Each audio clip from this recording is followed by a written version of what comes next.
Think of the internet like a stage, one where every day someone new steps into the spotlight. A lucky clip, a viral moment, you're there long enough just to be forgotten. But then came Lacy. One day you never heard of him, the next, he owned the f***ing stage. Lacy has become one of the biggest internet stars this year. His videos have completely flooded my TikTok feed, and alongside the rebirth powerhouse of FaZe, his trajectory seems to be headed straight for the moon. But 500 days ago, you had probably never heard of Lacy, right? I mean, why would you? He had just caught the tail end of the dying Fortnite wave, and with a few thousand followers on Twitch, he decided to drop out of college, pack his bags, and move to Dallas, where he would pursue this 1 in a million pipe dream.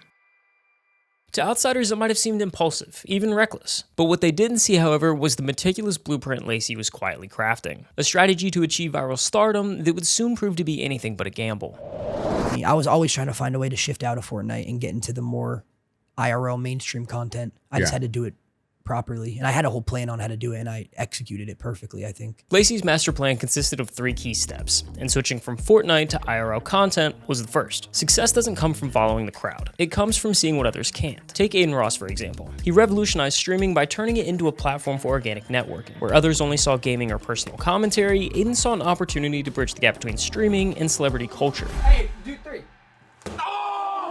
By inviting high-profile guests onto his streams, he gave viewers a raw, unfiltered glimpse of their favorite stars, offering a level of relatability and casual interaction rarely seen before. And you'll sign it too? Yes. But Lacy, he looked at the world and saw something bigger. It's just like anything in life, a business, anything. Sports teams.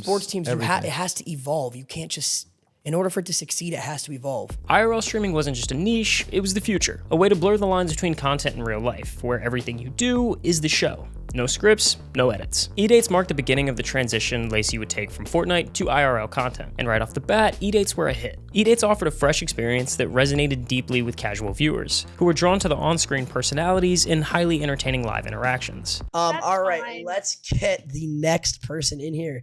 This is my good friend. Hello. Hello, how are you? I'm good, how are you? Piggybacking off of other creators' audiences, Lacy hosted date nights for creators like Clix, Jinxie, and Darla, and an entirely new wave of viewers were tuning in to watch. And on February 25th, Lacy made it to the top of the creator food chain, hosting an E-date for none other than Kai Cenat. All right, come on. Are you ready for the first person? Yes, sir. Okay, here we go. The impact on Lacy's growth was undeniable. His metrics soared, with viewership and engagement skyrocketing over 100% compared to the previous month.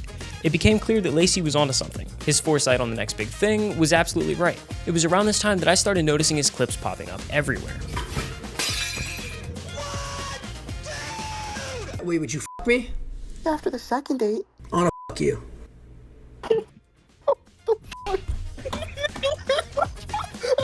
They seemed to be impossible to avoid, constantly being shared, reposted, and talked about. Before long, it felt like his face was on every video on my For You page. What do you think it takes to actually build an audience? I think you need to be able to, right now, clip farm. The rise of clip farming has sparked a lot of debate in the streaming community. Some see it as a genius marketing strategy, and others hate it, saying it distorts what streaming is supposed to be about. Wow, bro's clip farming in 2024. So annoying, bro. But from my perspective, clip farming seems to be less of a moral dilemma and more of a survival instinct. Think of it like the food chain. Eat or get eaten. In an ecosystem where attention is currency, if you're not creating viral moments, someone else is, and they're taking your audience with them. Following the rollout of the E-Date series, Lacy expanded his in-house clipping operation, going from a small TikTok hustle with 2 pages and 1 editor to opening the doors to the world, offering to pay clippers a premium for driving eyeballs to his stream. Now, Lacy didn't invent this clipping strategy. He merely adopted it from a man named Andrew Tate. Tate didn't just take over TikTok, he broke the system. His face was everywhere, his quotes were unavoidable, and his controversial persona became a viral sensation. He perfectly blended basic social media strategy and clever affiliate marketing tactics to drive traffic to levels never before achieved. Tate engineered an army of fan accounts by putting a bounty on views. Or in simpler terms, he paid a commission on course sales to those promoting it. This model was revolutionary because it weaponized virality. He didn't need to post himself, thousands of people were doing it for him. Now, Lacy's approach wasn't built on the back of controversy. His idea wasn't to drive engagement off of hate comments, but quite the opposite. You see, Lacy treated these clips similar to a trailer for a movie. If you really look at like clip farming the word itself, it's been around since the beginning of content. Like clip farming is just doing things to entertain the audience that's watching. For sure. So if you're streaming and you're always doing things that are entertaining the people watching, then certain clips get posted and they come to your stream. They're like, oh, he's not doing that exact clip, but this was funny. This was funny. Yeah. They're going to stick around and watch. It's been proven time and time again, joining a content house or a gaming organization can propel any creator to stardom. And for Lacy, the timing of his rebrand couldn't have been more perfect. By late 2022, FaZe Clan, the once gold standard of gaming and internet culture, had hit rock bottom. Overloaded with tone-deaf sponsorships, bloated budgets for celebrity endorsements, and a diluted brand identity, FaZe had lost touch with what made it iconic in the first place. The organization that built its name on authenticity and community had become a corporate shell of its former self. In the midst of this decline, FaZe co-founder Banks stepped back into the spotlight, taking over as CEO. Banks and the other founding members took drastic action, removing nearly every member from the roster and essentially wiping the slate clean. Their mission was clear: strip the excess away, cut the noise, and return FaZe back to its roots. This move marked the beginning of a new era for FaZe Clan, one that sought to reclaim its place as a cultural juggernaut. As they rebuilt, FaZe wasn't just looking for gamers anymore. They were hunting for culture shapers, creators who could redefine what the brand stood for. And along their new lineup stood Lacy. To most, joining FaZe looked like a lucky break, but for Lacy, it was the final piece of his plan. With FaZe's platform behind him, he now had the perfect stage to amplify his content, grow his audience, and cement his name as a top streamer. Yo, yo, yo! Lacy and Stable Nation! Yeah! We got the new $15 million LA FaZe house. Lacy, Ronaldo, and Jason the Ween. He's not here, but he will be here soon. Possibly even Black Boy Max. In the creative chaos of the FaZe house, both Lacy and Stable Ronaldo really stumbled into what would become the cornerstone of their brands: trolling. Get it right, get it, go get it right! But it wasn't just about pulling pranks or being disruptive, it was a deliberate strategy. Every prank, every outrageous moment was engineered to do one thing: get people talking. Well, this is not just anybody. That's cool. This is Chrome. As the pranks escalated, so did their audience's appetite for the chaos. They pushed the limits further and further, testing boundaries and creating moments that fans couldn't stop sharing. But when you live on the edge of entertainment and controversy, it's only a matter of time before you cross the line. Damn, actually.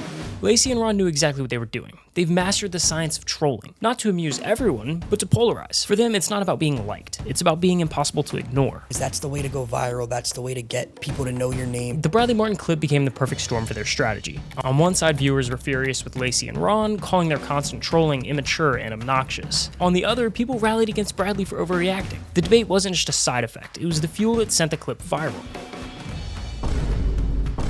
Bradley, that got like 40 million views across everything. Viral.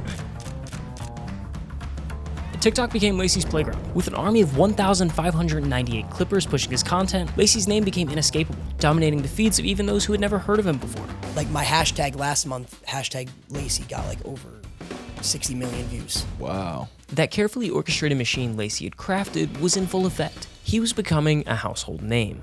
Now, if we're being completely honest, when the new FaZe roster was announced, I wasn't sold. After years of watching the brand lose its soul to corporate bullshit, shoveling brand deal after brand deal down our throats, the idea of a FaZe comeback seemed like a pipe dream. And frankly, I figured these guys were just another misstep in a string of failures. Then came the Japan trip. Boss, we would love to go to Japan under FaZe funding. How much you guys need? For the first time, I started to see what Banks must have seen in them. This group wasn't coasting on the name, they were building something new. Which one is Jason? The trip wasn't just a content goldmine of hilarious pranks and meme-worthy moments, it was proof that these guys had the chemistry, humor, and raw creativity to make FaZe FaZe again. And if you thought they were going to let this newfound momentum die out, you'd be clinically insane. Breaking news tonight, FaZe Clan just announced a 30-day group subathon, starting September 1st. That's right, 30 days of continuous streaming with the FaZe Boys 24/7. I have to stream for 30 days straight? This wasn't just another live stream. FaZe rented out a $3.1 million mansion and transformed it into a content factory. Cameras rolled around the clock as the boys turned everyday moments into entertainment. Hey, fellas! I dropped the soap. Whoa. It was high risk, high reward, and the stakes were clear. Capture the internet's attention and prove to everyone that FaZe was back. The production value was higher than ever. With curated events, high-profile guests, and the kind of chaos that only FaZe could deliver, every member had a role, and every moment, planned or unplanned, was content gold. life! No! I didn't say anything. I got a rainbow trying to go.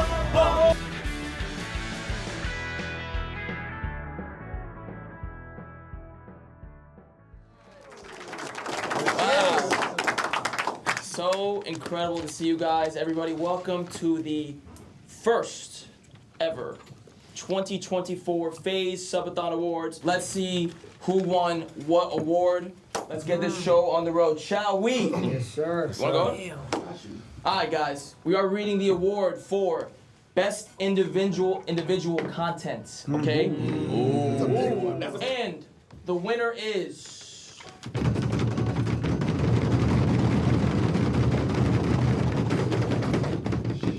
Jason. Come over here, man. Come over here, man. And the winner, Adapting Ron. And the winner is Ron in WWE. That's deserved.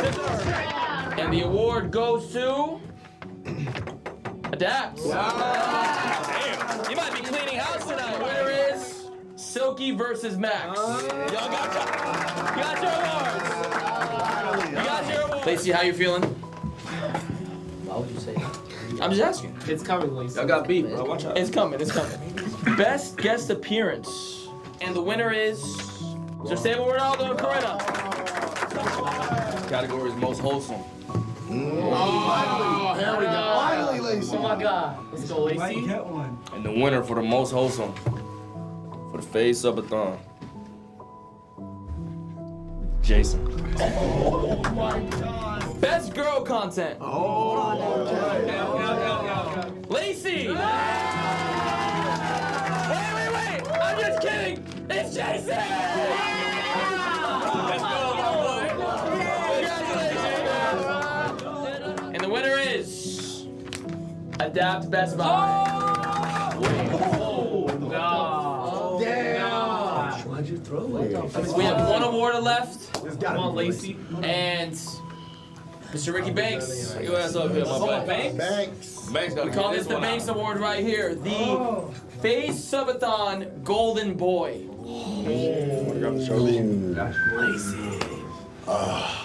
All right.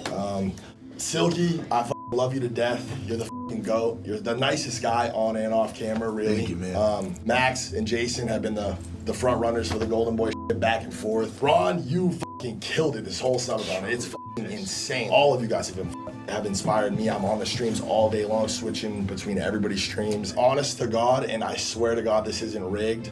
Everything was fan voted. I texted. Who was I talking to? I was talking to you guys yesterday about who's gonna win this, and no bullshit. The winner of this is Lacy. Lacy was the first one out of all you guys to jump on board with this FaZe. You were the first one to sign. Personally, it's a little bit biased too, because I do cycle through everybody's streams, but as far as clips, his laugh, like, I'm a big Lacy fan. This nigga Lacy is one of the most genuine people I know. I always tell him this, most genuine people I know. If I ever just need someone, you know how you can talk to someone and then they'll just listen? Lacy's always that guy. Lacy never complains. Nobody out of you 6 guys gets shit on more by each other and your chat than this motherfucker. He lets the jokes roll off his shoulder every single time. Lacy, you feel me? He's real genuine with his shit. He's funny. He'll come in, just come help you during your content. Loyal as You know, this shit gets me emotional for real, because a lot of things people don't know. 2 years ago, I was in college. I worked Panera and Walmart. I had 2 jobs. I didn't even think streaming was a possibility. And then I started streaming and got hit up to join FaZe. And I met everybody here on this stage with me. Our bond has grown stronger than I ever thought I could have with people that aren't family. Like, genuinely, if you guys ever need anything, no matter what, you could be 30 with kids, you call me, I'm there no matter what. I genuinely have a love for every single person in this room, and this subathon was so much fun, and I love everybody. What are your guys' plans for the future? I mean, me personally, I'm just kind of living in the moment. Whatever happens, happens, just going with the flow. Obviously, I'm gonna keep streaming, doing IRL streams, planning content, just like trying to evolve my content. But yeah, I don't really have like set mean, those are great goals, dedicated things that I'm planning right now. I'm just kind of doing it.